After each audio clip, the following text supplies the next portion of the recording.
Hey everybody, Lawrence here from financialthing.com. What's the date today? That's 30th of July, almost almost into August. Isn't it amazing how time flies?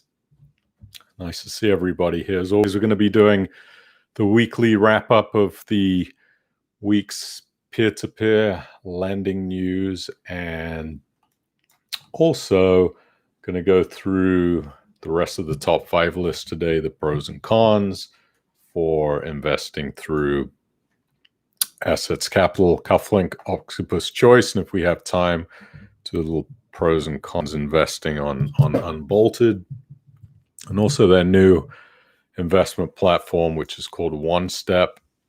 You may or may not have heard of it, but OneStep is a bit of a different form of investing than Unbolted normally offers, which I would say I do get a little bit concerned when companies try to step into different styles of investing from what their core business is usually. But, remains to be seen whether that will work out for OneStep's investors or not, but we'll go through that. Good evening, everybody. Nice to see everybody here as per usual. If you can do me a favor and just hit that thumbs up button, or thumbs up. Hit the thumbs up. Helps me with the YouTube algorithm. A little bit of a frog in the throat tonight. Hi, Steve in Solihull. We got David, as always, from Norfolk. Sweaty Norfolk with a mask on his face. Yeah, don't forget to wear your mask. You do not want to have a second wave, even though I think it's sort of inevitable of this coronavirus. But do what you can, right? Have Colin in the sunny Peak District. This is nice to see sunny and sweaty, because normally when you tell me what it's like where you live, it's always rainy. So hi, Chica Boy. Nice to see you. Paul in Kenilworth, Chica Boy in Folkestone, Sue, North Staffordshire. We got John in always sunny in Nottingham. There never rains in Nottingham. Peter in sunny Leatherhead. Philip in Milton Keynes. Stephen in also sunny Nottingham. Arthur Atchison, I hope I said that right. England's playing Ireland in cricket. You have my divided attention. Is that because it's Ireland, or is because it's cricket? So I was never a big cricket fan. Hi, Brian in Woburn. Nice to see you. Thank you for doing the thumbs up. So again, we're going to really be sticking to peer-to-peer this week, peer-to-peer lending. A little bit of other news, but for the most part, we'll be doing peer-to-peer lending. And don't forget to join the Funding Secure Action Group and the Lendy Action Group, which I put here. There's both on Facebook. And apologies if I repeat the same thing, but from people that are on the stream that haven't been here before, they may be investors through Funding Secure and Lendy and may not have realized that there is an actual group that is doing the best interests on behalf of the investors who have money invested in those platforms. There's the Financial Thing Facebook group too. You want to come on in to that, and please subscribe to the YouTube channel. Yeah, that's what I have to ask of you this week. This is a special favor for me. It's very helpful if you can do that. So again, let's just get started straight into it this week. We're going to try to get under an hour, and we're 4 minutes in, so good timing. As you know, we've had the whole Growth Street wind up that was announced last week, and I was thinking about it. I was a little bit surprised how quickly Growth Street went from trying to find institutional funding to deciding to wind up their business. And it really didn't take them that long, unless they had been looking at trying to find institutional funding for a lot longer than what they led us to believe. I found that 4 weeks was a little bit quick. But I was looking at their statistics for July. They've got about £15.5 million on their books, and they have managed to recoup a little bit less than 3 million. So that means they have 12.7 million outstanding, which is 82% of their loan book. And now they're expecting a 5% default rate on their entire loan book. So again, that's just an expected rate because really don't know what's going to happen when those other credit lines try to repay. There's a significant chance that that default rate will begin to increase from there. But a 5% expected default rate is not the end of the world.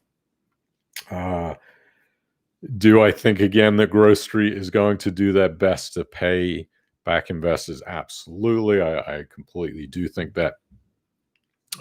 But again, I've been disappointed before in peer-to-peer lending, and it's possible I could be disappointed again. I know that they have done a recent payout because they've managed to have some receivables come in. So you will have seen, if you're a Growth Street investor, if you logged into your account, there would have been some money in there. So if you haven't logged in, go ahead and log in and get your money out. That's really the Growth Street news this week.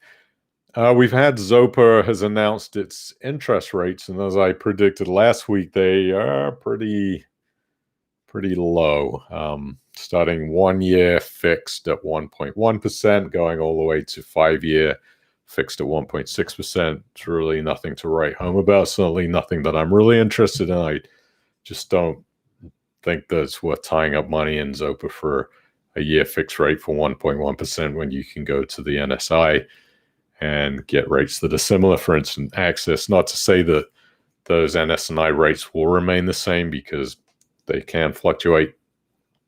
But I mean, really, what's the difference at the end of the day between 0.1, 0.2, 0.3%? It's not. So personally, I don't really think that the Zopa account is giving me anything to really want to invest money through Zopa and have it stuck, especially 5 years at 1.6%. I'd rather roll the dice in the stock market or use, peer-to-peer lending.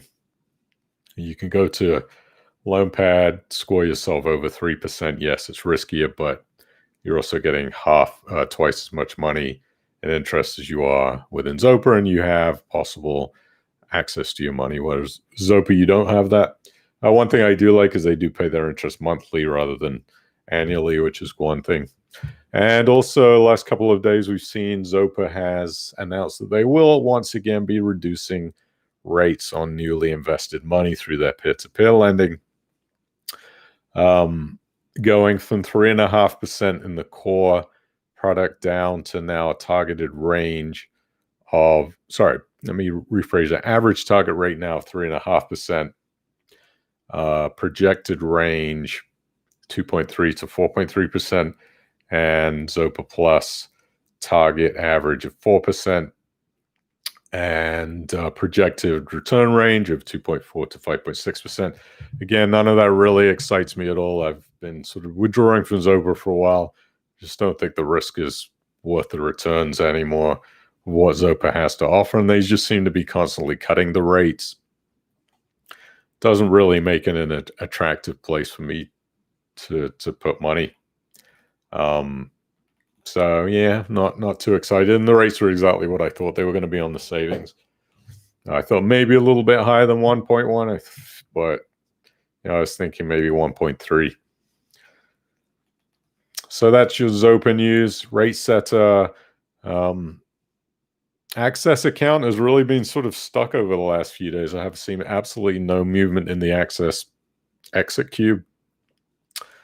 But the 5 year seems to be really motoring forward. If you're in the 5 year and you're trying to exit, you'll have seen that the exit queue has been motoring along pretty quickly. I've gone up 246 spaces in the last 8 days. So I'm projecting that in 16 to 20 days that we'll see exit possibilities. They've released 10.7 million in July through RateSetter and £2 million alone this week. So why is the Access account sort of just not seem to be moving forward with the exit? Obviously, there's probably somebody with a very big account balance that is being repaid in chunks. But it's been a long time, so I was hoping that I would see more Access movement. going on. Still don't have any real news with the Metro Bank situation, so everything seems to be as is with rate setup. A little bit of news from LendingWorks. So, as I told you last week, with 0% interest being paid at the moment. Last time I was paid was in April. And I just wanted to verify that because I'd had a couple of readers say that they'd been receiving interest, but turns out they hadn't. They had been receiving capital payments. Were a little bit confused by that. But I dropped LendingWorks an email just to see what the situation is with them. And they said, due to the uncertainty of COVID-19, we have decided to extend the normalization period for an additional 90 days. During that normalization period, no interest will be paid to investors. However, it will be diverted into the Shield Fund. It says during this normalization period, you will receive capital repayments. And once the normalization period ends with LendingWorks, you will receive interest repayments as normal. Now, what they didn't clarify was, would there be back payments on interest, or would you receive payments just going forward? So still waiting for a response back. I have a feeling that you will not receive any interest back payments and that those will stay in the Shield Fund. But what they did say is that the normalization period is due to end in October 2020. So unless they extend it again, hopefully LendingWorks investors will see interest paid October 2020 going forward. And I really expect that to happen, especially since they have a new acquisition of their business that has provided them with funding. So I would be very surprised to see LendingWorks not paying any interest in October going forward. Money thing, we had a new default this week of the Holiday Park development in Scotland. If you're a Money thing investor, I doubt you'd be surprised to see that there is another default on the platform. I think that property is going to be very, very, very, very difficult for them to sell. It's 109 acres, £2.6 million loan on a value of $4+ million, which who knows if that value is accurate. But property is all about demand and supply, especially when you have a 109-acre development in the middle of Scotland, wherever it is. I forget where it is, but there's just not going to be that many buyers out there for a 109-acre property in Scotland that's several million pounds. So I think Money Thing is going to have another property on their hands. They're going to have a hard time liquidating for any really good value. So if I had to take a guess, I would think there'll be some capital losses on that one. It's a good lesson if you do any property-backed lending through P2P. You really want to pay attention to the asset and where it's located. If you have something in a very rural area, especially that's something high value, it's going to be very difficult to liquidate. If it's something that's a lower value property, probably not so much of an issue. That's why I've kind of, with property-backed lending, if I'm going to invest any significant money into a loan, I want it to be a lower loan amount. I don't like putting money into these several £1 million investments anymore because they seem prone to having issues. And when they do have issues, they're very difficult to liquidate for the expected value. So yeah, another defaulted loan in Money Thing. Not very good news. Let's see. So Funding Secure announced one of the loans that I am invested in, which is a very small amount because it was a second charge loan. I just put a tiny bit in there just to, I don't know, try to get some extra interest, but bad decision, as I learned later on in my investing experience. The investing in second charge loans, terrible idea. I won't do it anymore. So this loan's a house in Coventry. It's £500,000 second charge. And basically what they're saying is the borrower hasn't picked up the phone to communicate with them about it. And what's going on with the FCA is they're suggesting that lenders should not seek repossession before the 31st of October 2020 due to COVID. So with that loan, you're going to see, again, another difficult and probably long disputed process with the default, because not only is the borrower not communicating, they've also disputed the loan and the way it was formed. It's just another example of a borrower throwing a spanner in the works, trying to create a delay for a property that they can't pay on. And unfortunately, Funding Secure investors are going to take the one on the chin. Hopefully, they will be able to sell it. It seems that the history of Funding Secure is what their valuations. I think the valuation on that was close to £1 million, but there's 700,000 in loans, 200,000 plus first charge, and then a £503,000 second charge. And experience-wise shows that Funding Secure has not gotten their valuations correct, and likely that house will not fetch its value. So another chapter in the Funding Secure saga. Personally, I'll be glad when that whole business is just gone, and we take our losses and move on, because the news that comes out of the Funding Secure and Lendy camps just never seems to be very good. It's kind of depressing. So let's talk a little bit about Unbolted. So they've got this secondary business. If you don't know what Unbolted is, it's a PAWN pawn style peer-to-peer lender, which they've been very efficient at and they've done quite well with. Now they have this other business called One Step, which is basically equity share mortgages on properties. It's a little bit of a complicated way that they've set this up, but basically you're loaning money you're getting a mortgage on a property, and then a tenant is taking an equity share in the property because their plan would be hopefully to purchase that property long term. They pay rent to live in the property, and peer-to-peer investors are the ones that create the mortgage by crowd lending over a 7-year period. It sounds good in theory, and so you look at the interest rates, which are quite dismal. 3% per year paid to investors. I mean, I cannot for the life of me even think why anybody would put money into an investment like that at 3%. Hoping that Unbolted would be able to explain why anybody would be crazy enough to do that, and especially considering it's a second charge loan. 3%, it's just kind of taking the piss. I don't know if anybody's invested through One Step here in the stream. Let me know, what was your thinking on that, because I don't really understand it.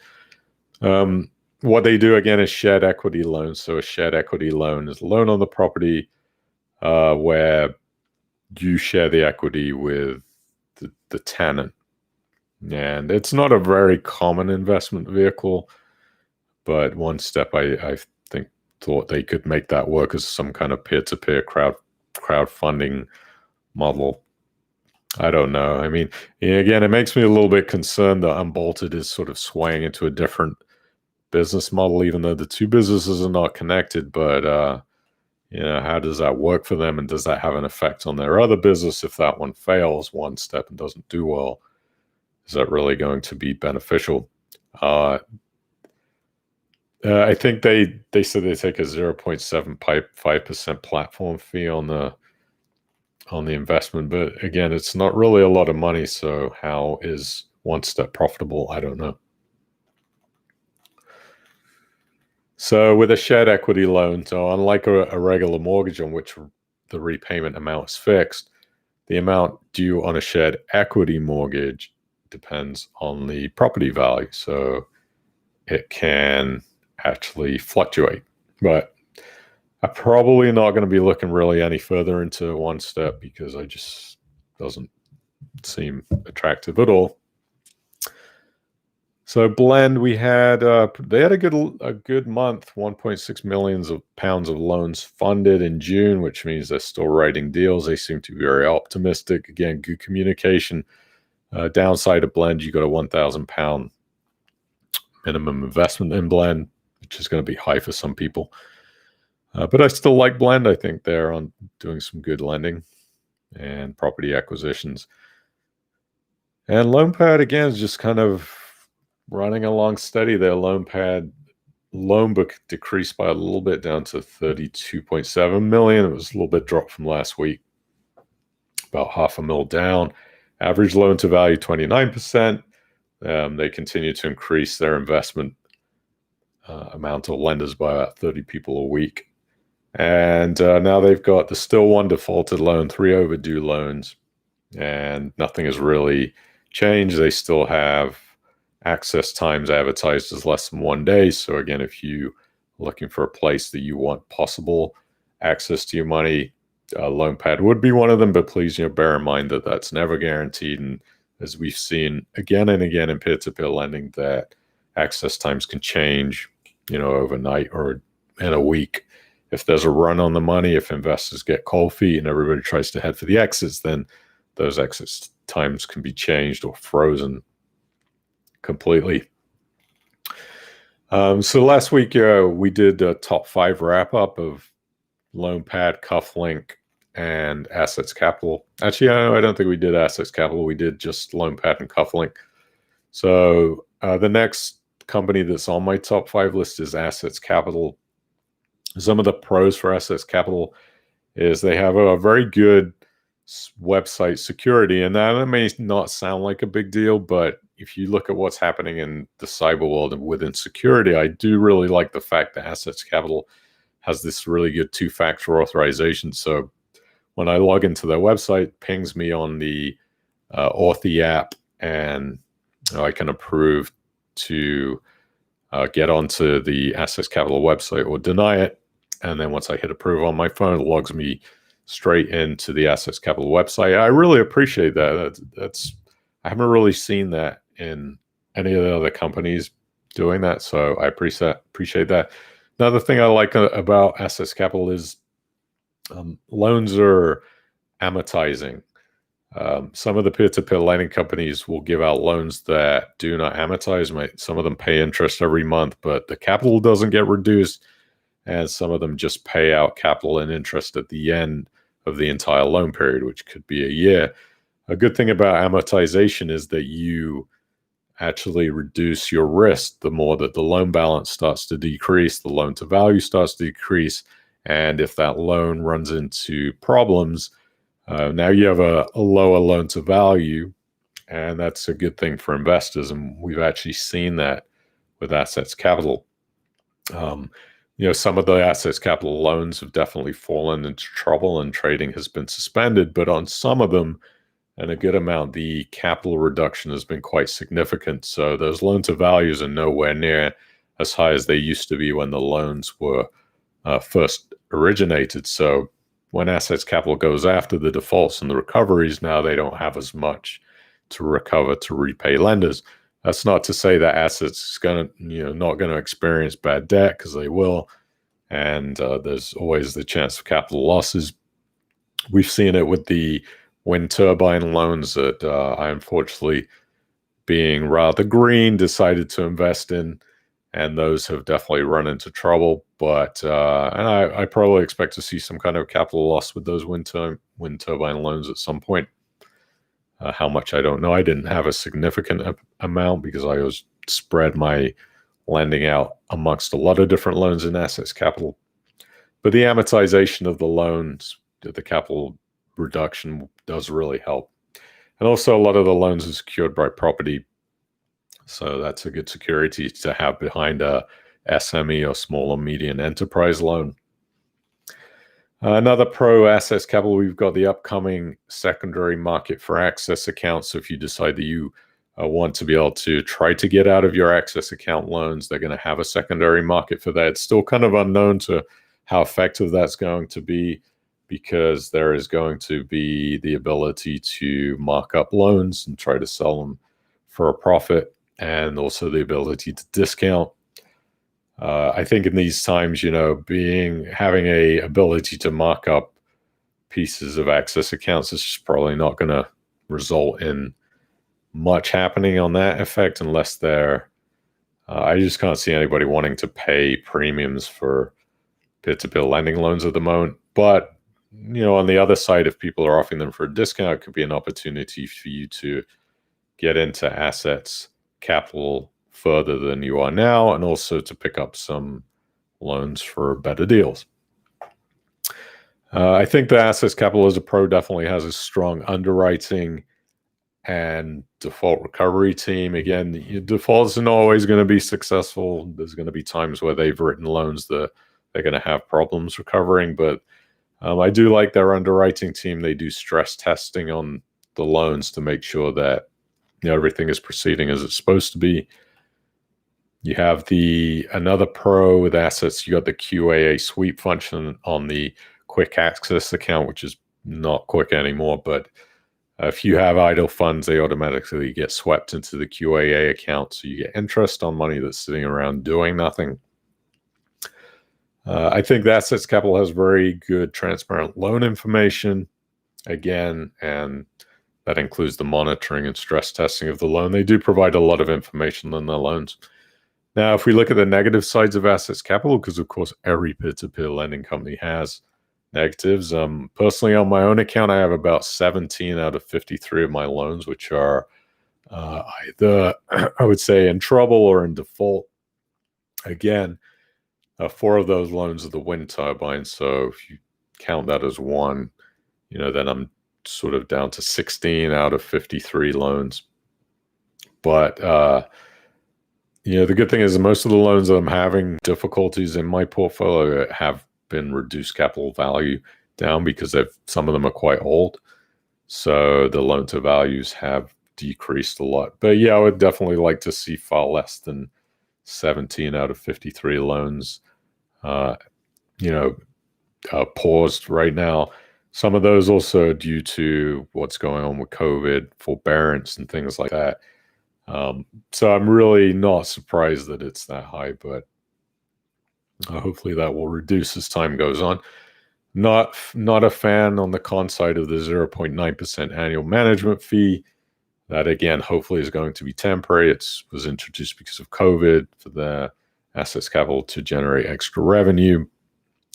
Fees are just what they are, right? If it's the difference between Assets Capital going into severe financial problems and then taking a 0.9% fee, please take the fee. But again, it's always a con. There is no real benefit to investors for having an annual management fee. One of the other cons, I think, Assets Capital is kind of one of those websites. It's always been a bit confusing with the different accounts. If you go on there as a new investor, you're probably going to be a little bit overwhelmed by all the different offerings. It's a lot better than it was before they had access accounts, when there was the Great British Business account, the manual investing account, the green account, the property account, and then there was one access account, the QAA. And it was just kind of overwhelming. And general consensus from people that have always communicated with me about assets is it's never been the simplest platform to use. But if you take a little bit of time to get to understand the way it works, it's quite complex. Another negative of assets, they have very low provision funds. Some of them are just, you wonder why they even have a provision fund. They're so low. It could be 1%, 1.5%, or less, which really, a percentage of a provision fund coverage really doesn't cover anything when there's only 1% coverage. And they have different provision fund coverages for each of the different types of accounts. You can see that if you go to my review on the Financial Thing website, you can see the breakdowns of the different coverage amounts on the provision funds, which I do update every now and again, but they tend to remain the same. Obviously, with Assets Econ at the moment, we're seeing very low liquidity with people trying to exit. And if you're a investor, I think as a con, manual loan investing can be quite difficult because it's hard to assess the risk on manually picking out business loans. I mean, maybe if you're a very highly skilled accountant, you really understand cash flow and assets and forecasting. But I think for your average investor, picking out manual loans is very difficult. So, if you are going to pick out manual loans, I think it's good to really spread your money around, because see, if you look at my loan book, 17 out of 53 in default, you're going to experience defaults. You are talking about small and medium-sized enterprises, which notoriously can be risky. And now you're dealing with COVID. Obviously, those businesses are getting hit the most. Another con to assets capital, the auto investment accounts don't always result in good diversification. Sometimes you can invest a chunk of money and have 25% go into one loan.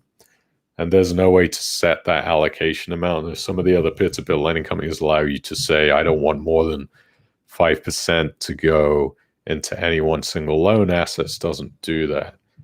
So be aware that if you do use auto invest access accounts, you may see some of your money being more heavily invested into one single loan. That's kind of a con for me. And then we're going to look at LendInvest now. LendInvest isn't strictly a peer-to-peer lending company, as I've always wondered whether they should be on my list or not, but they're more like a AIM, which is a investment vehicle trust. They used to have plans of being an actual peer-to-peer lender, because when they launched, they were planning on getting FCA authorization. So a lot of people were sort of confused into thinking that LendInvest is actually peer-to-peer, and it's not. One of the main differences with peer-to-peer and LendInvest is that when you lend money through LendInvest, you're actually lending it to LendInvest, and then they're lending it out on first charges of property.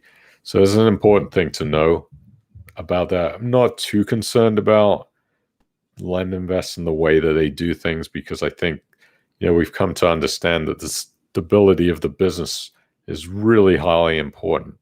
And you've seen what happens when peer-to-peer lending companies fails. I mean, that you may have contractual agreements between investors directly to borrowers, but at the end of the day, if the peer-to-peer lending company isn't stable and profitable, those contracts are being handled by administrators, and then capital losses occur anyways. So I think LendInvest has a pretty secure business. So we'll go through the pros. Again, loans secured by first charges on property. They've had very low capital defaults. Very low capital losses on defaults. 0.3% of capital loss in 2016, where their defaults actually back then were 15%. So that shows that, despite having a difficult year with defaults, they're able to have good recoveries on those properties because they sensibly lent out money on sensible properties, and they are able to recover and not to experience high capital losses. So 15% default rate, 2016, and recovery, losses of only 0.3%. So that's a good result. LendInvest is a very profitable company. They had 616,000 pounds of net profit in 2018 and 2019 tax year. Now that's, in a world where peer-to-peer lending companies are really struggling to make a profit. They're financially stable because they're a large company with a diverse array of other company arms. So LendInvest is not the only company within that arm, so they're well funded. They've lent over 1.7 billion pounds so far. They have very transparent information, which I love. I always talk about how important it is to be able to see the spreads of what the interest rates the borrowers are paying versus what us lenders are being paid. And LendInvest publishes its entire loan book with their interest rate spreads, which if you're a investor, you can, or just create an account, you can go in and look at the loan book. You can't if you're not able to log in, but you can download the loan book once you log in. And they have reasonable loan to values, sort of ranging from 28% to 75%. And I like that they have auto reinvest of £1 minimum. That's, one of my gripes about LoanPad. You need a £10 of interest to make a reinvestment. With LendInvest, it's only £1. So looking at the cons again, it's not strictly a peer-to-peer lending company. So some people may see that as a con, because you don't have loan contracts between lenders and borrowers. So you are having almost a contractual agreement between yourself and LendInvest. So that could be considered a con. Again, I don't necessarily see that as a con because LendInvest is stable. If they were not stable, it would probably be a con. You cannot exit loans in LendInvest, so there's no secondary market, which means no liquidity. If you decide you need to get out, you cannot do that. At one point, they were advertising that there was FSCS protection. There was a little bit of a confusing, especially confused new investors who thought that their investments were covered by FSCS protection. What it actually was is £50,000 of possible protection for LendInvest incorrectly loan administering or fraudulent loans. So I think there's a little bit of confused advertising on that. One of the things I don't like about LendInvest is some of their loans are quite large. I was looking through their loan book recently and noticed they had a £6 million loan in default. And I think in an ideal world, all of these companies would do what LoanPad has been doing, which is issuing small loans. And that way, if one loan gets into trouble, it just doesn't kill the loan book. But LendInvest, again, is a very large lender, so they're going to look for opportunities to lend out bigger amounts. And unfortunately, they have a £6 million loan in default. Really don't have any information on that loan. What's going on with it? I don't know if there is information on it. I haven't looked. But that is a con, that some of the loans are quite large. And one of the other things, if you deposit money by a debit card, you cannot withdraw it for 90 days. It's just one of their company policies.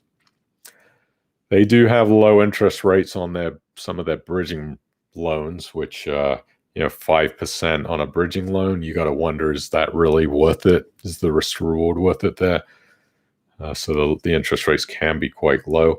And there is a no access to valuation documents. If you go in and you look at a loan that you like, you can't really see any information on the valuation. So you do have a heavy reliance on LendInvest due diligence process. But I think for your average investor out there, you're going to have to rely on LendInvest anyways, because most of us don't have a lot of experience when it comes to assessing risk on loans individually like that anyway.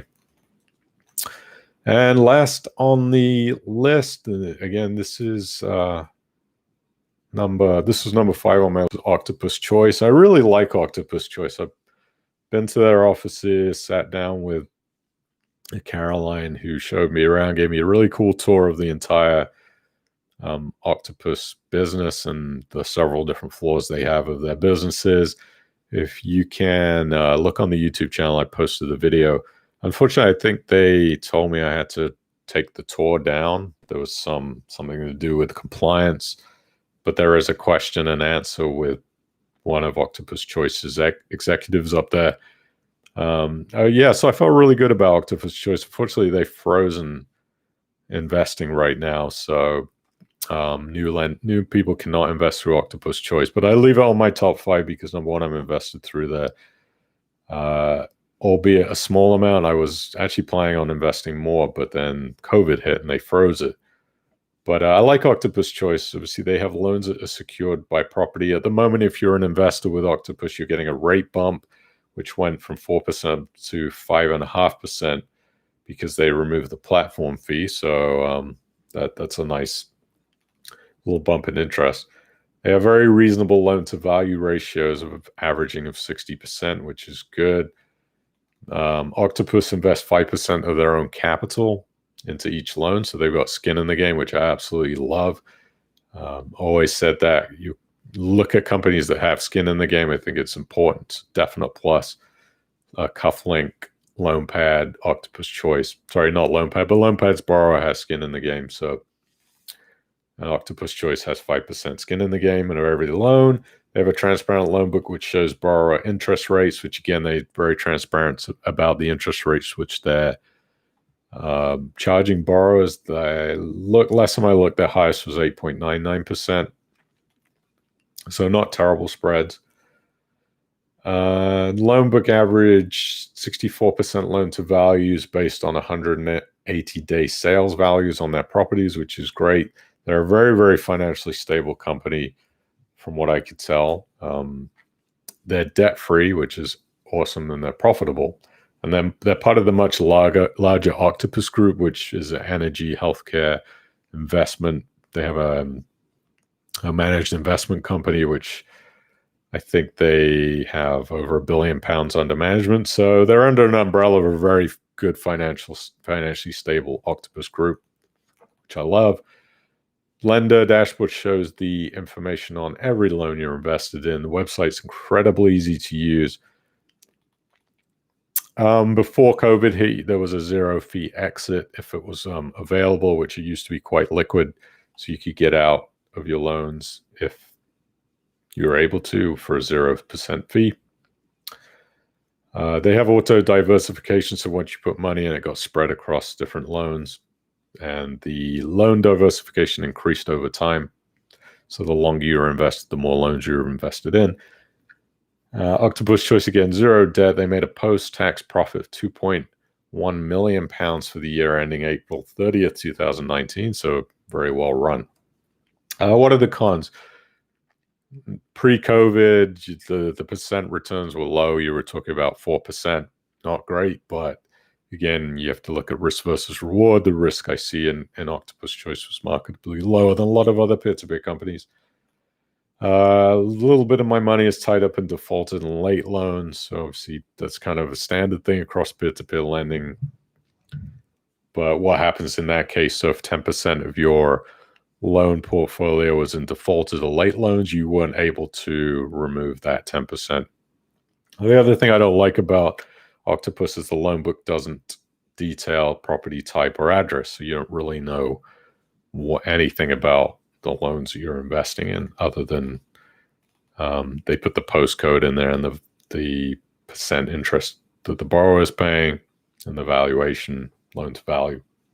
So it's definitely some cons there. So that's the pros and cons of the top 5. I think if there's anything else that you think is a pro and con, pop it in the chat. If you have any questions, let's pop them in the chat, and we'll try to get wrapped up within the hour for once. Hi, Scott in Aberdeen. It's nice to see you. Hi from Stephen in Southport. Yes, Chica Boy, I saw that Zopa has reduced their interest rates. Aki Chap is here. Nice to see you. Zopa is definitely not the best case scenario, but Scott says he got 127 pounds in his Lendy account. I would say that's, whenever I see anything in my Lendy account, I get happy and excited, because I think I've come to the resounding decision that I was probably not going to get much money back. So whenever there's money in there, I guess it depends, right, Scott, how much you have. If you invested 100 grand, you got 127 pounds back. I think I'd be throwing that Yorkshire tea at a wall. Hi, Alan in sunny Basingstoke. Nice to see you. Aki has been Xing out of Zopa for 2 years. That's good. You only have 20 pounds left. Got all your funds back. Yeah, I think Zopa will survive. Chica Boy says he hopes they survive. I think they'll survive. They got that banking license, so I don't know what will happen to that peer-to-peer lending situation. I think eventually, I wouldn't be surprised if Zopa exits out of the peer-to-peer space entirely, and just if they can get their banking business large enough, they probably will go down that road. They'll probably make more money off their banking. Philip says, credit to Grove Street. Got notification of funds in holding account yesterday and your bank account today. Steven says, ditto. Yes, they are. As I can tell, doing their best to repay every single person. That would be nice to see. It would be nice to have a success out of all of these peer-to-peer sort of failures at the moment that, Lendy is not really a success at all. Funding Secure, no success. Collateral has just been a big pile of dog poo, and Money Things seems to be not great. So if we could get repayment back from Growth Street, that would, I think, provides a little bit of comfort to people in the peer-to-peer lending space.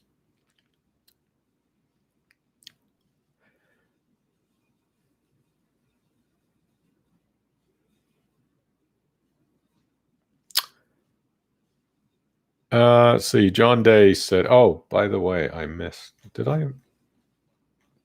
No, sorry. I did talk about Landing Works about that they are planning on ending their freeze on October 20th. So it'll be interesting to see what happens. They don't appear to be in any type of trouble, but who knows what's going on behind closed door." John says, "Are any of us bothering to transfer Landing Works IFISA capital out?" Norman says, yes.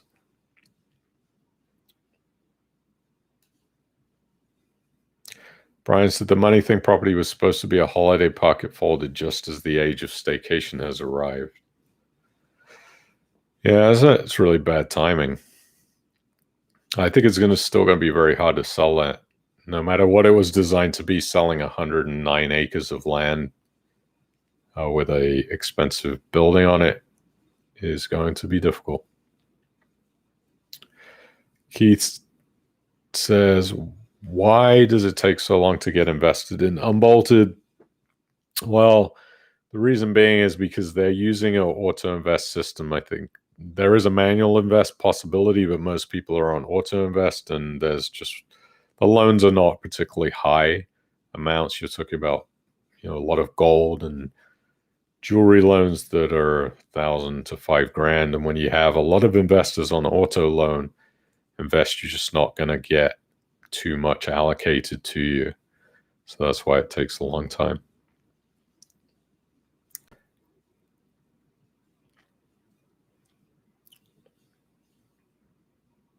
I have my 2 genie bottles. I have just a glass today. Cheek. I do have my if you need any future predictions, I have the crystal ball.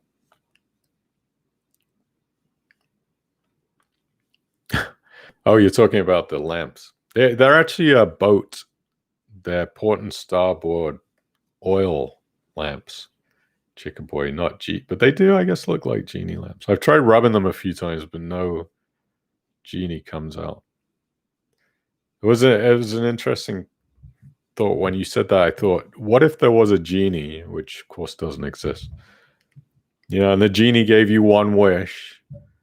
What would you wish for? And you couldn't wish for unlimited anything. So no unlimited wishes and no unlimited money.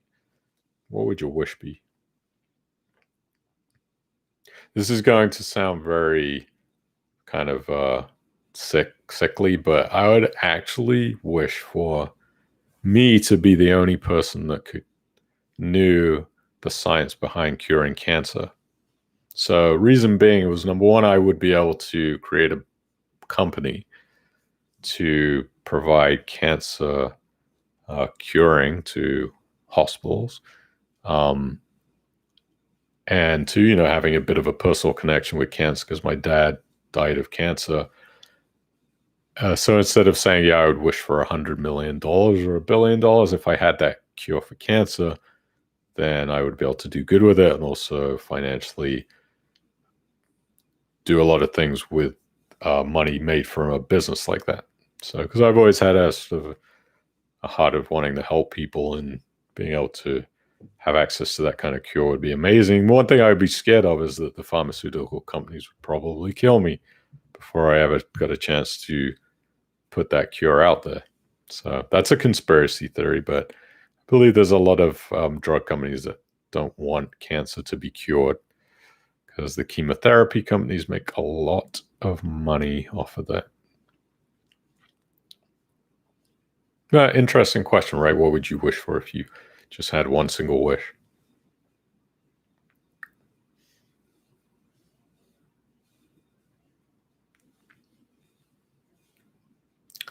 Martin says he's moving much of his money to LoanPad. They have a super site, a bit complex, that they pay interest in noon every day. Yes, I do like them, Martin. Again, please diversify. Don't put too much money into any one peer-to-peer lending company, because obviously there is risk, and I wouldn't put your life savings into any single one of them.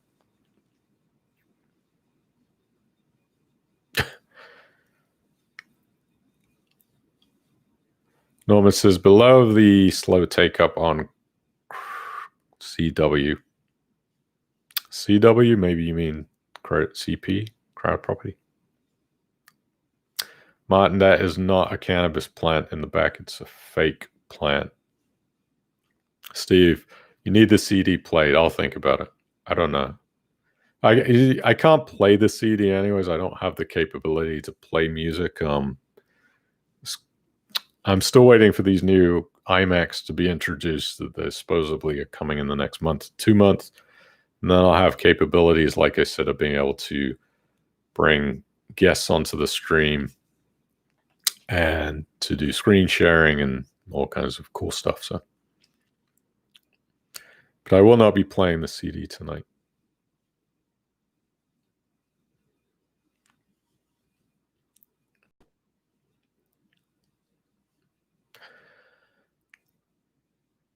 I'm just reading through your comments. If you have any concerns about investments that you're in, again, please hit that thumbs up button. We got 45 people on the stream. We're up to 29. I'd love to see it get to 45 if you can, if you like the stream. If you hate it, if you just hate the stream, put it in the comments and tell me how I suck. I did get I got a piece of feedback last week. I'm very honest about the feedback that I get from readers, and a kind gentleman said that he would prefer it if I stuck to peer-to-peer lending. So, being me, I try to please people, and this week I decided to stick to peer-to-peer lending.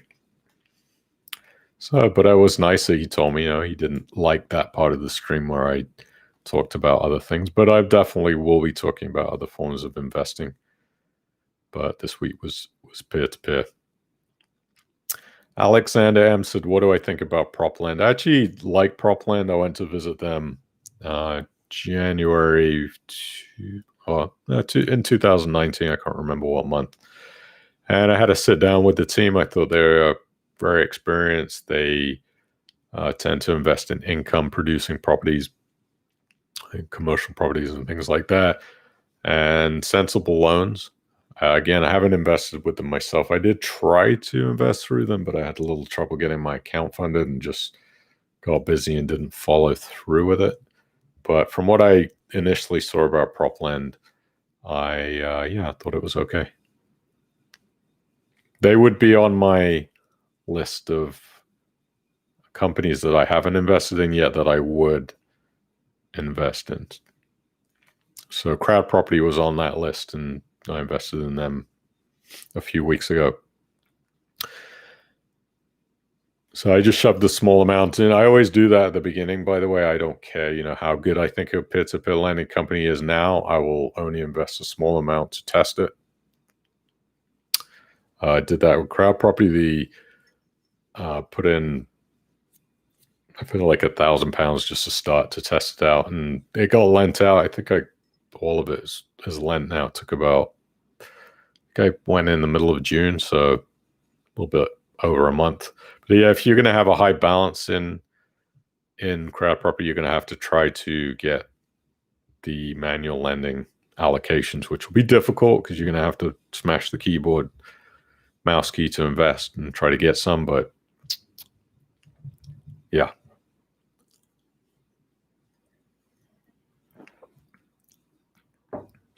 So Mike says sweep is disabled for COVID. So he's talking about Assets Capital, how they sweep idle money into the QAA, quick access account. So for COVID, that's been disabled. Thanks, Mike, for reminding me of that. Norman says he's been in Propland for 3 years. No losses, but few loans and some extended loans. Yeah, it's a growing business. It's not a large business. Operated relatively small staff, but see if I can remember. Oh, look, it's funny you're talking about Propland, because On my desk, I have, I don't know if you can see that, Propland business cards from Brian, who's the founder, and Matt Carson, who's the COO, when I went to visit them.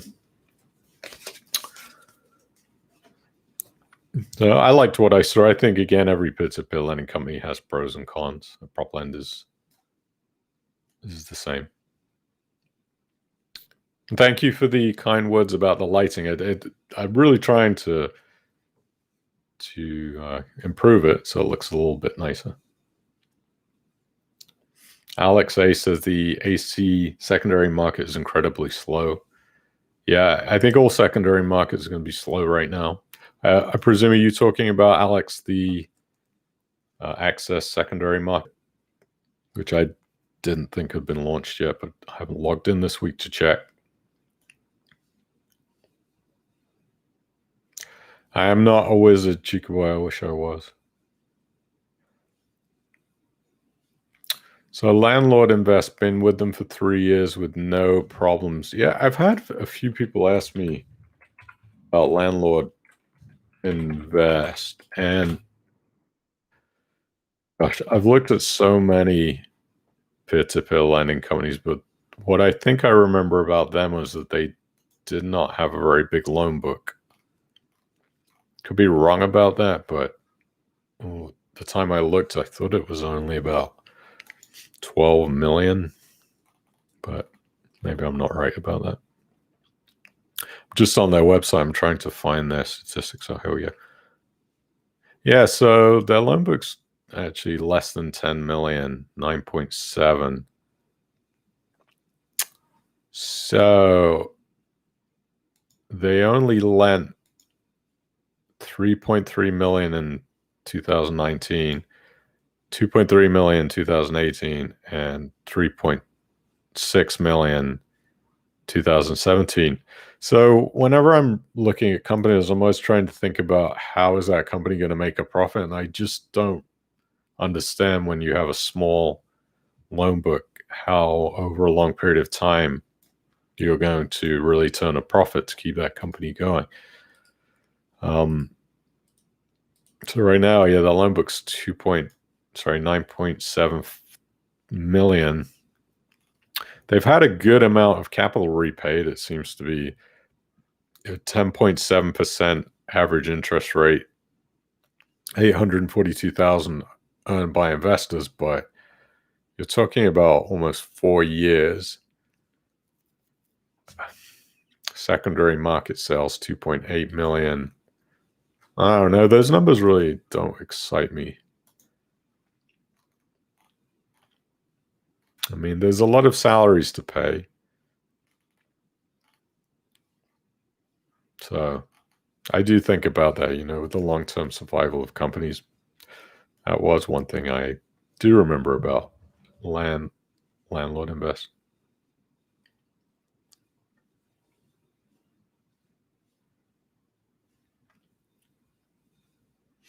Yeah, thank you for the thumbs up plug, Chica Boy. You can always count on you. Yes, that is a music instruments behind my head. So Norman says, not particularly happy with LendInvest loan quality, although I have not had any losses yet. Okay, interesting. I don't think LendInvest loan quality is terrible. I don't like to see they have a £6 million loan in default.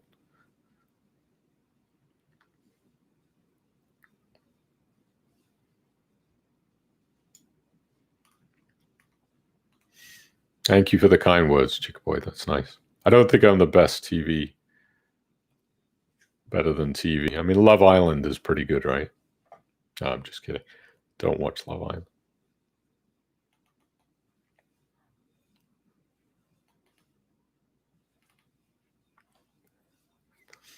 Mike says, 1 point in assets capital. The value display doesn't include funds already ring fenced to cover predicted losses on already defaulted loans. So the actual provision funds are much bigger. Okay, that's interesting. So So what you're saying then, Mike, is that if a loan's already defaulted, they've taken the provision fund amount out, so they only list what is available to cover future defaults. Yeah, I never really understood that. So maybe where does it say that information? That's very interesting.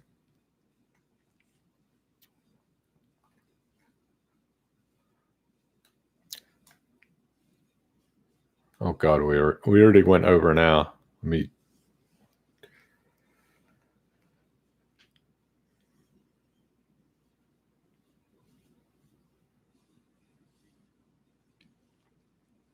Steve says, I'm building up quite a large waiting to be invested amount in Octopus Choice. Yeah, Octopus Choice, I can't remember. I think I withdrew from some money that was just sitting around, and I thought, I'll just put money back whenever they start operating as normal again. I don't know. I just shoved it in the stock market. I didn't feel like just having it sitting there doing nothing for an unknown period of time.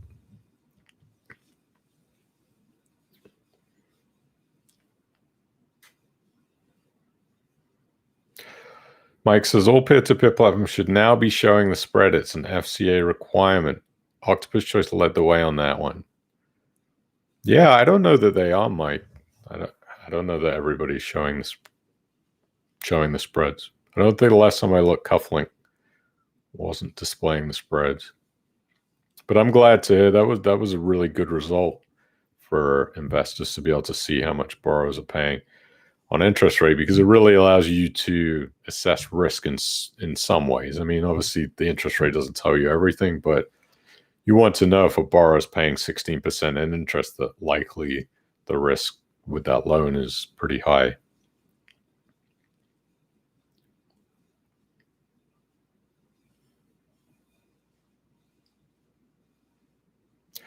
Chica Boy said, if I go over now, I promise to give £10 to charity. Well, there you go. So tell us who you're going to donate to, because I went over now.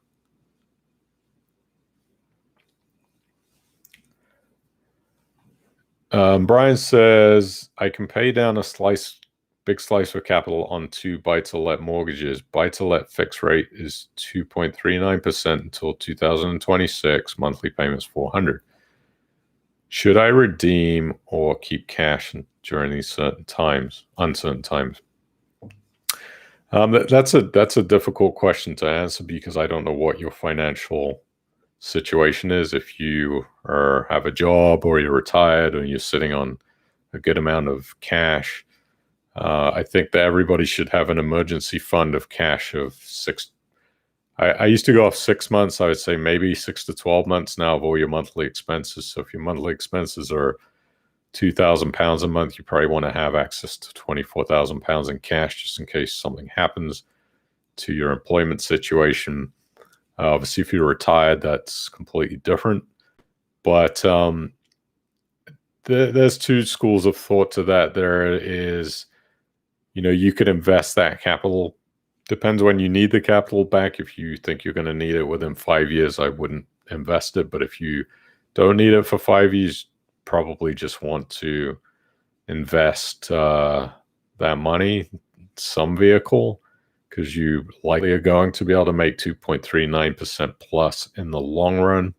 There's a lot of people that have very high risk tolerance that will take credit lines or even remortgage their houses and take that money and invest it, because if they're paying 2.5% on a mortgage, then they can bung it in the stock market for 5 to 10 years and most likely gain more than that. But again, that depends on your risk tolerance.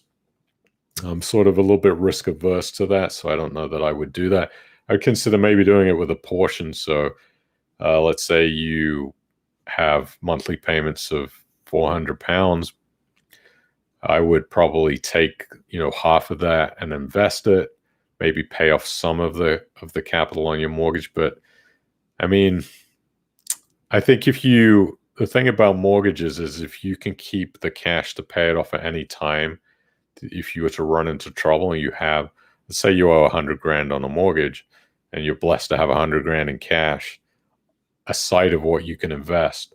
I think it's good to have that money available to be able to pay off that mortgage. And, one of the reasons is banks. Can you really trust a bank? I don't know. I don't think so. Big banks are probably not to be trusted. And who knows, they could hike up your mortgage rate after 2026 comes. High mortgage rates have been a thing of the past and probably won't be anytime soon, but there's nothing to say that the interest rates won't rise in the future.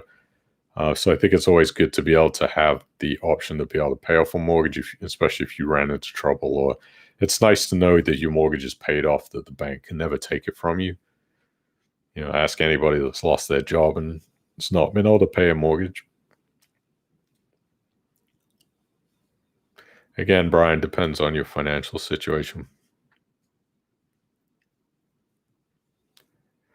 Yeah, Canna Cufflink is on my top 5. Did I miss Cufflink? Maybe I missed the pros and cons on Cufflink. Oh, I did it last week. I did the Cufflink pros and cons last week, Ken. So yes, they're still on my top 5. We'll say this about Cufflink. I don't like the second charge lending that they're doing. Don't think it's the interest they pay, not anywhere worth it.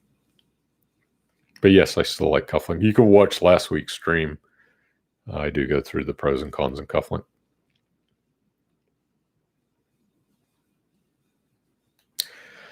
So Ken says, if it was him, I'd keep the buy-to-let mortgages, pay the minimum required, inflation running over 2%, probably to increase that's free money. Yeah, again, it's just about what your risk tolerance is.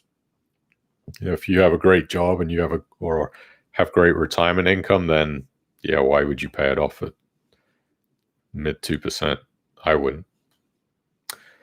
But if you're in an uncertain time with a job situation or a business and you don't know how secure your income is, you probably want to take things a little bit more conservatively.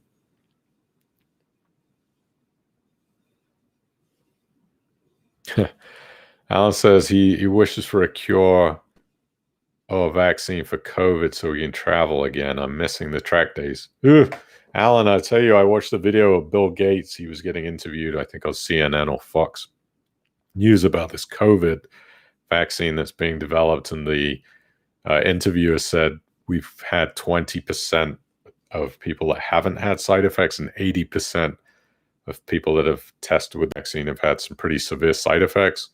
And Bill Gates sort of just, glossed straight over that fact. And he's like, yeah, I'm sure that we'll work it out. And it wasn't very good. It didn't make me feel very safe about putting any type of chemical vaccine in my body for COVID. I'd probably have to say if there was a vaccine introduced tomorrow, that I would not be lining up at the medical clinic to get that shot into me. But I know what you're saying about track days.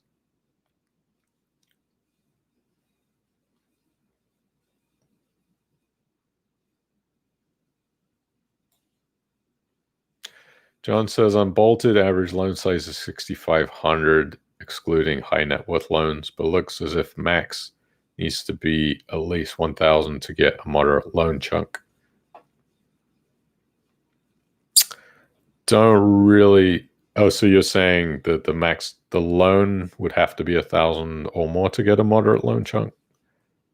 Or that you'd have to set your max 1,000 or more? Yeah. Yeah, again, John, it's just all about demand and supply. So you might want to try moving up your max, testing it out to see what you get.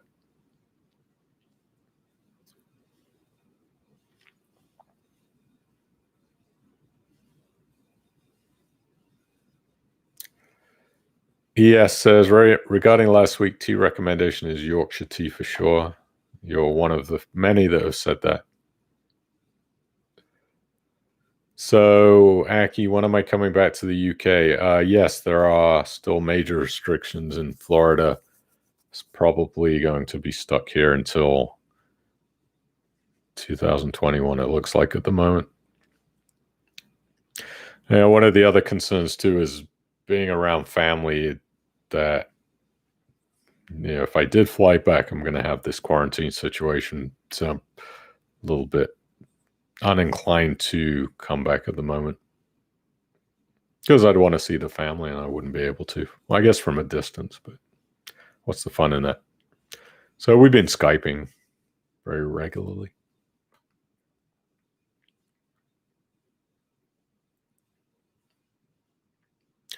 Thank you for Alex for clarifying about the assets capital bid and offers. So Alex, you must probably be talking about the secondary market in the manual loans where you can sell. Chica Boy says he's lost two good friends to COVID. Healthy young men in London. Do not get on a plane, protect yourself, and wait for the vaccine. Okay. Wow, I'm sorry to hear about that you've lost a couple of friends. That's really bad news.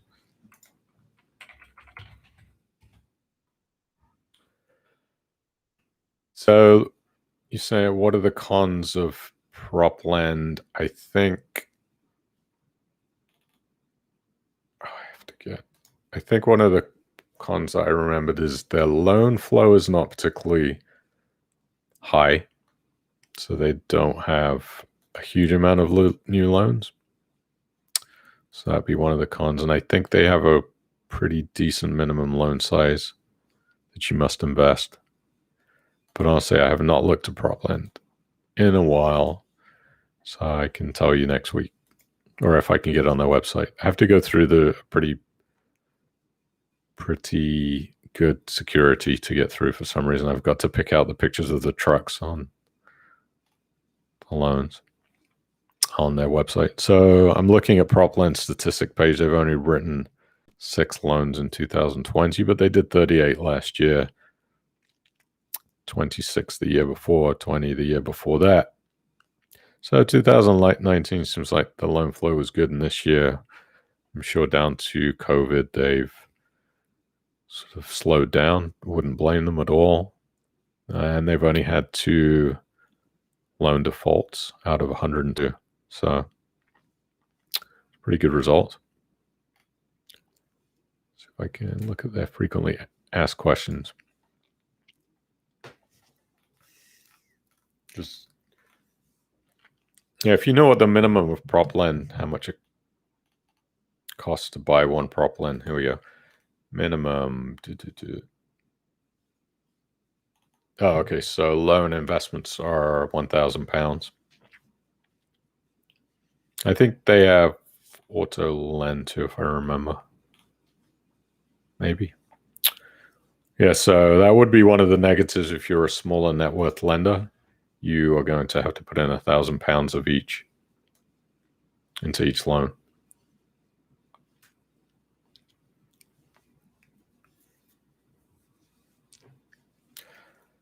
Chica Boy said Love Island is for simps and white knights.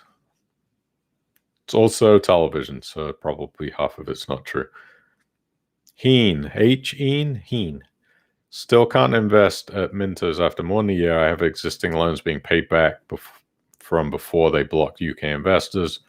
They still don't know when UK investors can invest with them again. Yeah, I probably think that it's not going to happen, at least not for a long time. So I've just been withdrawing the money out of Mintos. Again, you can always reinvest at a later date, but there's not really any point having money just sat there waiting, because who knows when they're going to accept UK investors again. And to be honest, I'm just not really that keen on these your non-UK based peer-to-peer lending companies, because we've had enough issues in the UK regulated companies, and a lot of those European EU companies are not regulated. There's a pretty high level of risk that you're taking.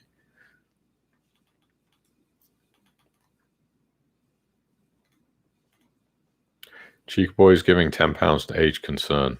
Very nice. Good. Thank you for doing that. Just don't tell them that I went over an hour.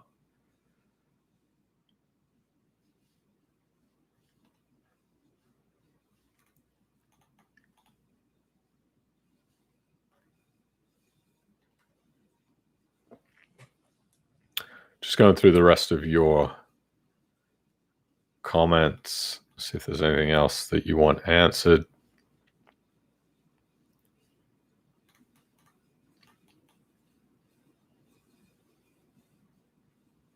Thanks for that information, Mike. Appreciate that.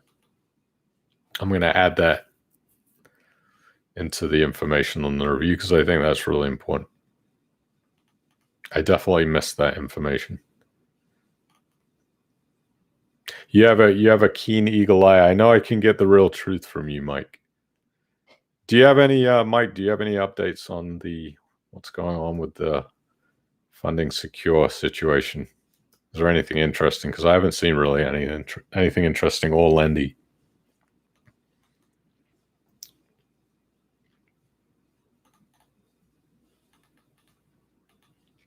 Alex said, "What do I think of Able Rate?"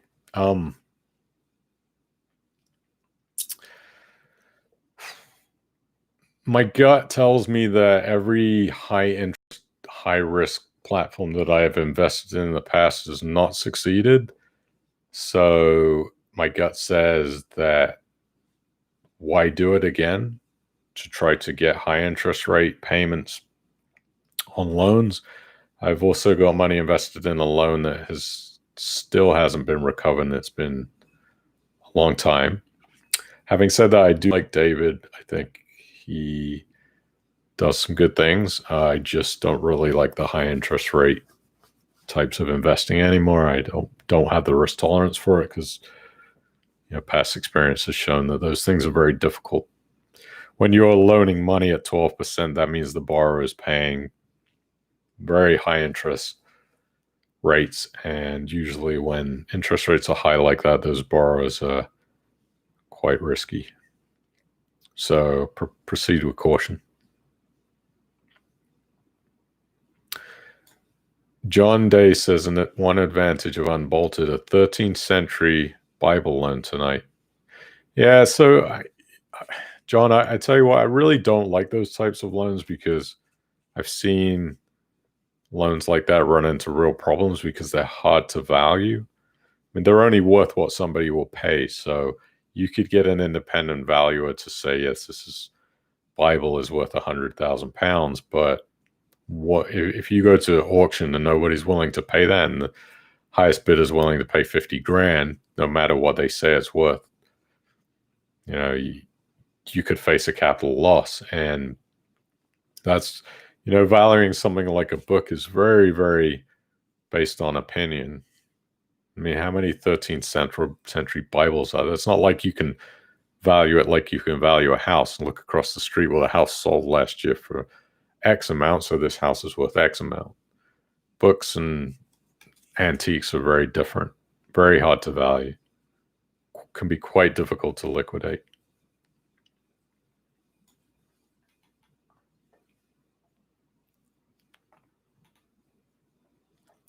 Thanks for joining us, Paul. Nice to see you.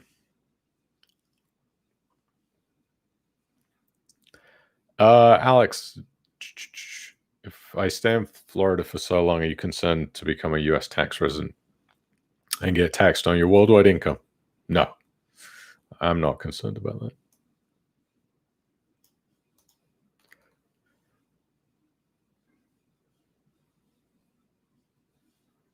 John says, every time I say the word con, you think of fraud. That's a good point. Can I come up with a new word? I used to do thumbs up, thumbs down. So how about that? Thumbs down. We'll do thumbs down. Because I think con is not a good word. You're right. It's very negative.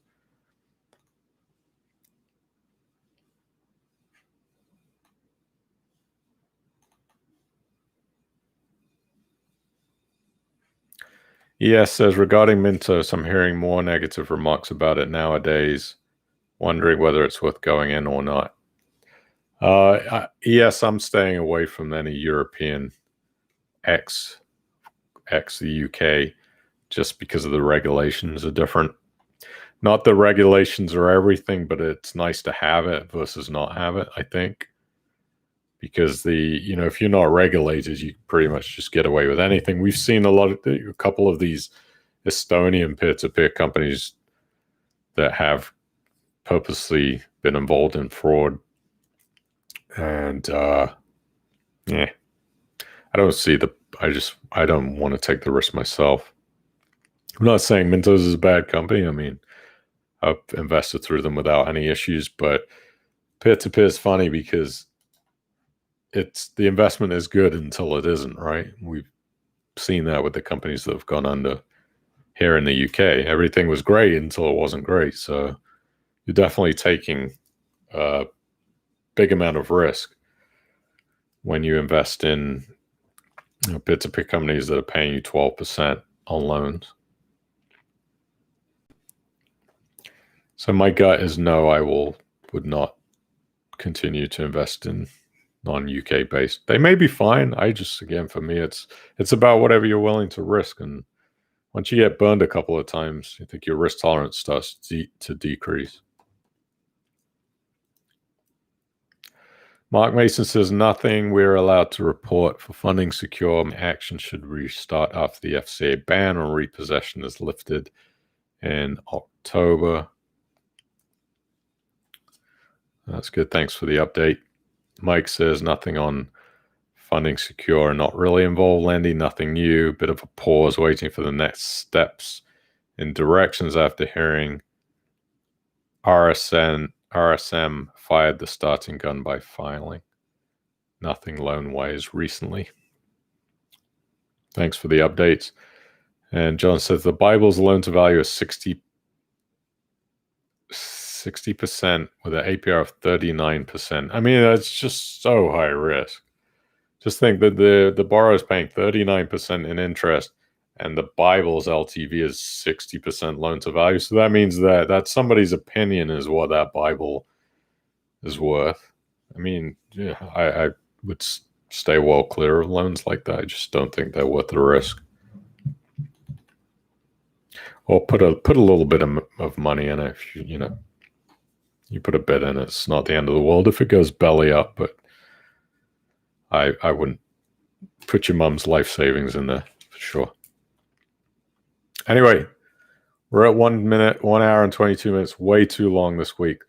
That's everything. I'm wrapping it up. Have a great week. Thank you, everybody, for joining the stream. I really like to see you every week. I'm glad I could provide you with information. Hit that thumbs up before you go. Hit the subscribe button on the YouTube channel, and I'll be back next Thursday, 7:30 p.m. UK time. And yeah, that's it. It's great to see you all. It's great to see y'all, as they say in America. Be healthy, stay COVID free, hopefully, and enjoy your week. Take care.